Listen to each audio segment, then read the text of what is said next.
हे guys WhatsApp Baahubali trick में आप सबका बहुत बहुत स्वागत है। तो गाइस आज हम प्रैक्टिस करने वाले हैं हृदय और परिसंचरण तंत्र के ऊपर, ठीक है। और अगर आपने चैनल को सब्सक्राइब नहीं किया है तो तुरंत कीजिए, अभी कीजिए।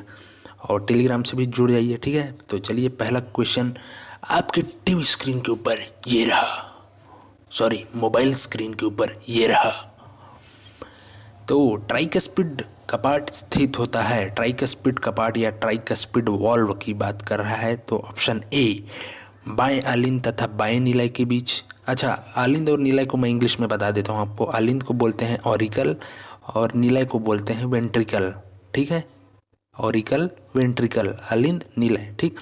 ऑप्शन बी है दाहिने आलिंद तथा दाहिने निलय के बीच।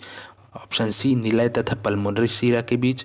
और ऑप्शन डी शिरा कोटर तथा दाहिने निलय के बीच। तो देखिए ये हमारा हार्ट है, दिल है ना। और आप जानते हैं, आप नहीं जानते होंगे गहराइयों के बारे में कि हार्ट जो होता है 4 भागों में डिवाइड होता है, 4 चेम्बर में, है ना। तो ये हो गया पहला चेम्बर, ये हो गया दूसरा चेम्बर, ये हो गया तीसरा और ये हो गया चौथा। तो ऊपर वाला जो चेम्बर होता है, 2 चेम्बर, उसको बोलते हैं अलिंद। क्या बोलते हैं? अलिंद, ऑरिकल इंग्लिश में, ठीक है। और नीचे वाले चेम्बर को क्या बोलते हैं? वेंट्रिकल या निलय, ठीक है। ऊपर वाले को अलिंद, नीचे वाले को निलय। तो इस तरीके से अगर आप अपने हार्ट को महसूस कीजिए तो ये वाला कौन सा हो जाएगा? लेफ्ट वाला हिस्सा हो जाएगा, ये पूरा लेफ्ट वाला हिस्सा, और ये वाला हिस्सा राइट। तो ये हो जाएगा लेफ्ट ऑरिकल, ये हो जाएगा राइट ऑरिकल, ये हो जाएगा लेफ्ट वेंट्रिकल, ये हो जाएगा राइट वेंट्रिकल, ठीक है। तो पूछ रहे ट्राइकस्पिड वाल्व। तो ये देखिए, ये जो ब्लैक कलर में दिख रहा है ये क्या है? ये वॉल्व है। 3 दिख रहा है इसलिए ट्राई, ट्राई का मतलब होता है 3। तो 3 वॉल्व कहाँ दिख रहा है आपको? ये कौन सा है? आलिंद। ये कौन सा है? निलय। मतलब ये है कि आलिंद और निलय के बीच में है। तो कौन सा आलिंद और निलय है? राइट वाला कि लेफ्ट वाला? तो राइट वाला आलिंद और निलय के बीच। और राइट मतलब क्या? दाएं, दाहिने, ठीक है। तो इसलिए अपना आंसर क्या हो जाएगा? ऑप्शन बी, दाहिने आलिंद और निलय के बीच में, ठीक है। अगला क्वेश्चन देखते हैं। टीका लगने के बाद शरीर में निर्माण होता है विषैले पदार्थों का, एंटीजन का, एंटीबॉडी का, लसिका का, ठीक है। तो बताइए, आप सबको पता है एंटीबॉडी का निर्माण होता है।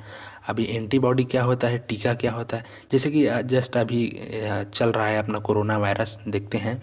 तो कोरोना वायरस में टीका जब लगाए, वैक्सीन या बन जाएगा तो सबको लगाया जाएगा। तो वैक्सीन में क्या होता है, वो क्या करेगा? एंटीबॉडी का निर्माण करेगा कि अगर अब अगली बार जब कोरोना वायरस जब शरीर में प्रवेश करे तो उसको, उस वायरस को वो ख़त्म कर दे, है ना। तो इसलिए एंटीबॉडी के निर्माण के लिए वैक्सीन लगाया जाता है या टीका लगाया जाता है, ठीक है। तो ये हो गया। अगला क्वेश्चन देखते हैं। शरीर का अशुद्ध रक्त हृदय के किस हिस्से में प्रवेश करता है? बाएं आलिंद में, दाएं आलिंद में, बाएं निलय में, दाएं निलय में, ठीक है। तो देखिए, ये जो नीला रंग का दिख रहा है वो अशुद्ध रक्त है ना। और ये अपना क्या है? हृदय है। और ऊपर ये कौन सा हिस्सा है? आलिंद, ऊपर वाला, और नीचे वाला निलय। तो देखिए, अशुद्ध रक्त जब क्या होता है, ये शरीर में क्या होता है, जब हम ऑक्सीजन लेते हैं तो वो ऑक्सीजन कहाँ जाता है? वो ऊतक में जाके जो है ग्लूकोज को तोड़ता है, और तोड़ता है तो कार्बन डाइऑक्साइड बनता है, और कार्बन डाइऑक्साइड जो है ब्लड में मिल जाता है। तो वो ब्लड क्या हो जाता है? अशुद्ध हो जाता है। और उस अशुद्ध रक्त को कहाँ पहुँचाया जाता है? पहले हार्ट में पहुंचाया जाता है, ठीक है। फिर हार्ट से उसको फेफड़े में फिर पहुंचाया जाता है ताकि शुद्ध हो जाए। तो जब हार्ट में पहुंचाया जाता है, हृदय में पहुंचाया जाता है, तो सबसे पहले कौन से हिस्से में पहुंचाया जाता है? तो वो पहुंचाया जाता है राइट आलिंद में, ठीक है, दाएं आलिंद में, है ना, या ऑरिकल में, ठीक। ऑप्शन बी, दाएं आलिंद में, ठीक है। अगला क्वेश्चन देखते हैं। साइनो ऑरिकुलर नोड कहाँ पाया जाता है? मस्तिष्क में, हृदय में, प्लीहा में, सॉरी मस्तिष्क में, यकृत में, प्लीहा में, हृदय में। तो इसका आंसर है ऑप्शन डी, हृदय में। तो अब बताइए साइनो ऑरिकुलर नोड क्या होता है? इसको शॉर्ट फॉर्म में बोलते हैं SA node, sino auricular node. तो ये पाया जाता है हृदय में। और हृदय के कौन से हिस्से में? जो आलिंद है, राइट वाला आलिंद है, दायां आलिंद है, वहाँ पर पाया जाता है। ये देखिए, जो ब्लैक कलर का दिख रहा है वो SA नोड है, sino auricular node, option D, ठीक है। अगला क्वेश्चन देखते हैं। हीमोग्लोबिन है एक आयरन युक्त वर्णक, आयोडीन युक्त वर्णक, मैग्नीशियम युक्त वर्णक, कैल्शियम युक्त वर्णक। तो इसका आंसर है ऑप्शन ए, सबको पता है, ये हीमोग्लोबिन है, आयरन युक्त वर्णक है, इसमें आयरन पाया जाता है, ठीक है, लौह युक्त। तो मैग्नीशियम युक्त कौन सा है? क्लोरोफिल, हमने पढ़ा था कहाँ, प्रकाश संश्लेषण में, ठीक है। तो फिलहाल इसका आंसर है ऑप्शन ए, आयरन युक्त वर्णक, ठीक है। स्तनियों में हृदय स्पंदन को प्रारंभ करने वाली रचना है। हृदय स्पंदन मतलब क्या बोलते हैं? हार्ट बीट, ठीक है। हार्ट बीट को प्रारंभ करने वाली रचना कौन सा है?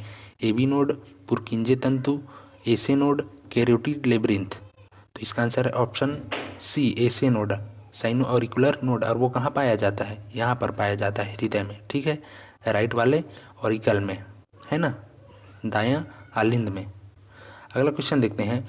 पल्मोनरी शीरा की विशेषता है कि यह अशुद्ध रुधिर को फेफड़े से हृदय में लाती है, अशुद्ध रुधिर को हृदय से फेफड़े में ले जाती है, शुद्ध रुधिर को फेफड़े से हृदय में लाती है, और शुद्ध रुधिर को हृदय से फेफड़े में लाती है।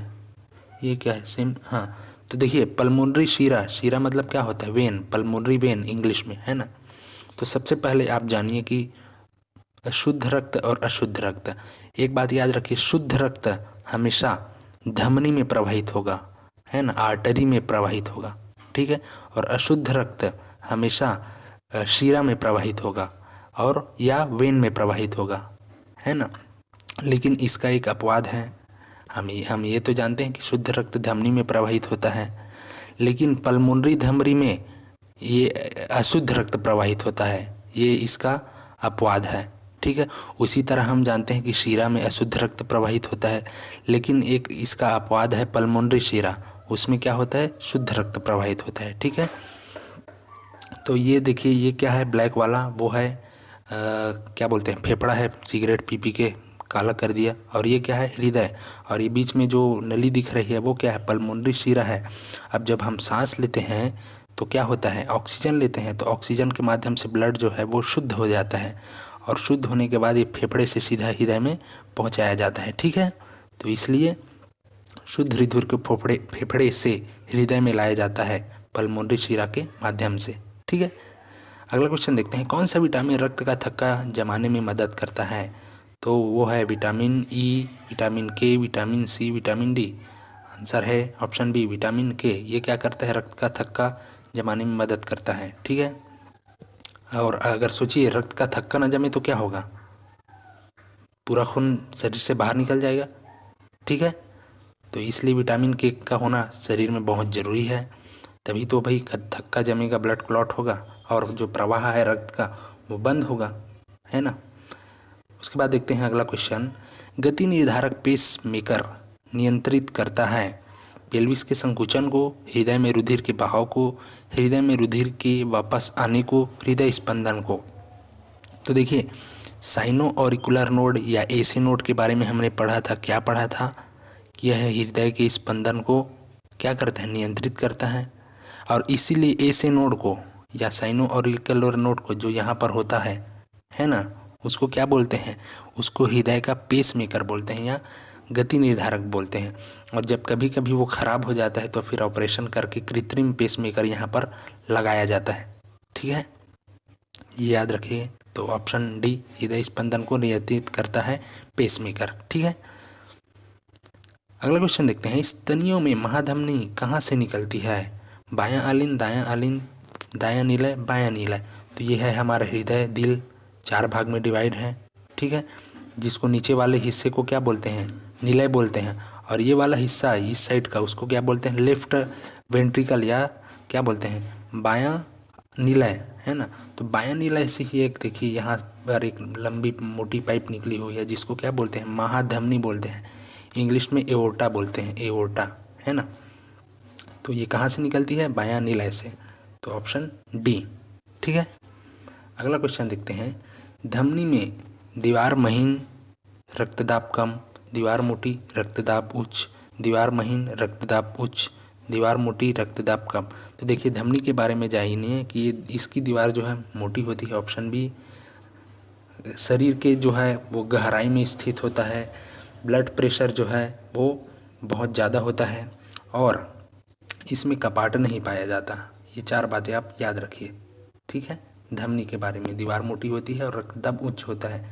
फिलहाल इसका आंसर है ऑप्शन बी, ठीक है। अगला क्वेश्चन देखते हैं, बाइस्पिड वाल्व कहाँ पाया जाता है।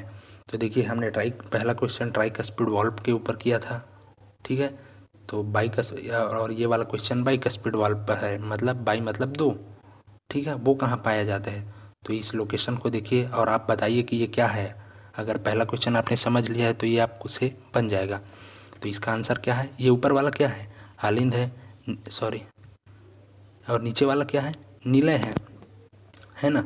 तो ये कौन लेफ्ट आलिंद है और लेफ्ट निलय है, मतलब बायां आलिंद और बायां निलय के बीच में, इसलिए ऑप्शन सी, ठीक है, करेक्ट आंसर। बाइस्पिड वाल्व बाएं आलिंद और बाएं निलय के बीच, लेफ्ट ऑरिकल और लेफ्ट वेंट्रिकल के बीच में, ये देखिए, ठीक।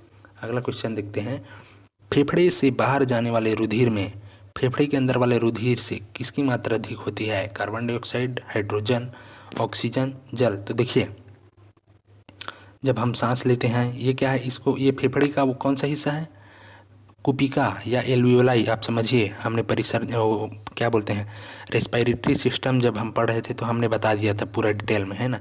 तो एल्वियोलाई है, यहाँ पर क्या होगा, ऑक्सीजन का आदान प्रदान होगा। ऑक्सीजन हमने सांस से लिया और ब्लड में उसको मिला दिया, तो ब्लड क्या हो गया, शुद्ध हो गया। मतलब ब्लड में ऑक्सीजन की मात्रा क्या है, ज़्यादा है, तभी तो शुद्ध है। और ऑक्सीजन की मात्रा ज़्यादा है, मतलब कार्बन डाइऑक्साइड की मात्रा कम है, ठीक है। तो बस यही पूछ रहा है। और ये देखिए, ये नीला वाला जो दिख रहा है, ये क्या है, डीऑक्सीजनेटेड ब्लड है, अशुद्ध रक्त है, ठीक है, जो कहाँ जा रहा है, फेफड़े में जा रहा है। मतलब यहाँ पर क्या है, कार्बन डाइऑक्साइड की मात्रा ज़्यादा है, ठीक है, और ऑक्सीजन की मात्रा कम है। लेकिन पूछ रहा है बाहर जाने वाले में, फेफड़े से बाहर जाने वाले रुधिर में, फेफड़े के अंदर आने वाले रुधिर की से किसकी मात्रा अधिक होती है। तो ये बाहर जा रहा है फेफड़े से, तो इसमें तो ऑक्सीजन की मात्रा ज़्यादा है, क्योंकि हमने सांस लेके ऑक्सीजन जो है ब्लड में मिला दिया और शुद्ध हो गया, तो इसलिए ऑक्सीजन की मात्रा ज़्यादा है, ऑप्शन सी, ठीक है। अगला क्वेश्चन है, एक सामान्य व्यक्ति का रुधिर दाब होता है 120 80 mmHg, 120 सॉरी 18